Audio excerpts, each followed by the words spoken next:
제12장.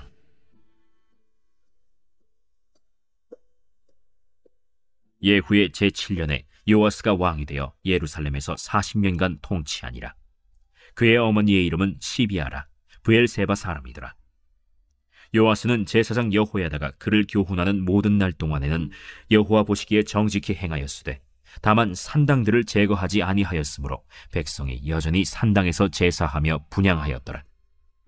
요아스가 제사장들에게 이르되, 여호와의 성전에 거룩하게 하여 드리는 모든 은, 곧 사람이 통용하는 은이나 각 사람의 몸값으로 드리는 은이나 자원하여 여호와의 성전에 드리는 모든 은을 제사장들이 각각 아는 자에게서 받아들여 성전의 어느 곳이든지 파손된 것을 보거든 그것으로 수리하라 하였으나 요아스 왕 제23년에 이르도록 제사장들이 성전의 파손한 데를 수리하지 아니하였는지라.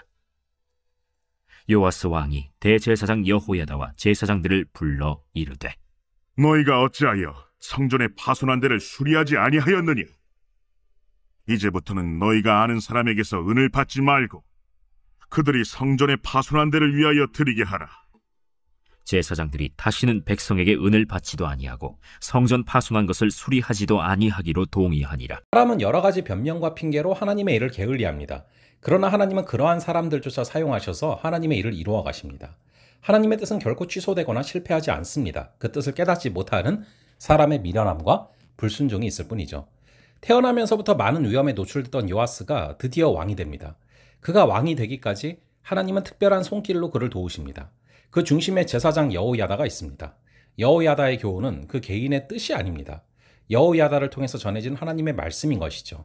하나님의 교훈이 우리의 삶에 전해질 때 우리는 하나님이 기뻐하시는 바른 삶을 살 수 있게 됩니다. 오늘도 우리에게 하나님의 말씀을 전하는 손길들에 감사할 수 있기를 바랍니다. 요아스 개인의 신앙이 나라와 백성 전체까지는 미치지 못합니다. 요아스는 산당을 제거하지 못했고 백성 역시 산당에서 여전히 우상숭배를 이어갑니다. 이미 너무도 깊이 뿌리 박힌 우상숭배의 죄를 뽑아내기에는 역부족이었을 것이죠. 그러나 백성을 향한 왕의 사랑이 부족했을 수도 있습니다. 자신은 하나님의 말씀과 은혜 안에서 평안과 보호를 누리면서도 백성은 죄 가운데 그대로 두었다는 것은 자기 자신과 같이 이웃을 사랑하라는 말씀에 대한 불순종이기도 하죠. 그는 좋은 왕이지만 백성을 생명으로 이끄는 지도자로서의 측면은 부족한 것입니다. 요아스의 눈에 아달랴 때 파괴되고 부셔진 성전과 성전 기물들이 보입니다. 요아스는 성전에 드리는 모든 은을 모아서 성전을 수리할 것을 명합니다. 예배를 무너뜨렸고 죄악을 끊고 새롭게 하나님 앞에 서기 위한 조치였죠. 이스라엘의 정체성은 하나님과의 관계 안에 있고 하나님과의 관계는 당연히 하나님께 드리는 예배에 있고 그 예배의 중심은 성전이기 때문에 그렇습니다. 하나님의 백성이 가장 먼저 그리고 가장 힘을 써서 회복해야 될 것은 하나님께 드리는 예배인 것입니다. 요아스의 이러한 시도는 제대로 이루어지지 못합니다. 뜻밖에도 제사장들이 그 원인인데요. 그들은 성전을 수리하지 않습니다. 직접 이 일을 감당해야 될 레위인들이 열심을 내지 않습니다. 오랜 시간이 지나면서 그들은 그들의 정체성과 사명을 잃게 된 것이죠. 자신들에게 주어진 직무가 하나님을 섬기는 것이라는 사실을 잊고 그저 자신의 이익을 위한 도구로 삼는 것입니다. 하나님을 향한 열심을 잃어버린 것이죠.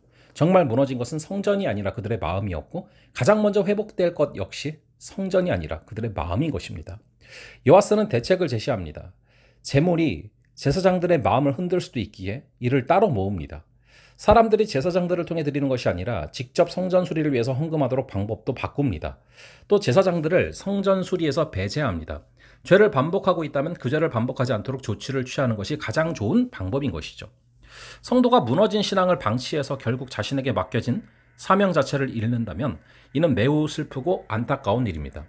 요아스가 성전을 재건하는 과정은 유다 안에 무너진 또 다른 한 측면을 보여주고 있습니다. 오늘 우리 안에 무너진 것이 있다면 무엇인지를 다시금 돌아보고 신앙 회복과 재건을 위한 대책을 강구할 수 있는 하루 되기를 간절히 바랍니다. 잠시 기도하겠습니다. 아버지 하나님, 오늘 이 신앙의 회복을 위한 또 하나님의 말씀을 듣게 하시니 감사합니다.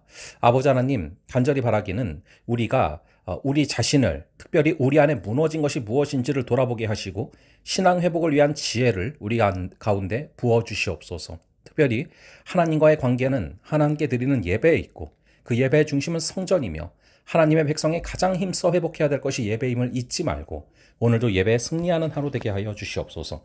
감사드리고 이 모든 말씀을 주 예수 그리스도의 이름으로 기도합니다. 아멘. 예, 그럼 또 다음번에 뵙도록 하겠습니다.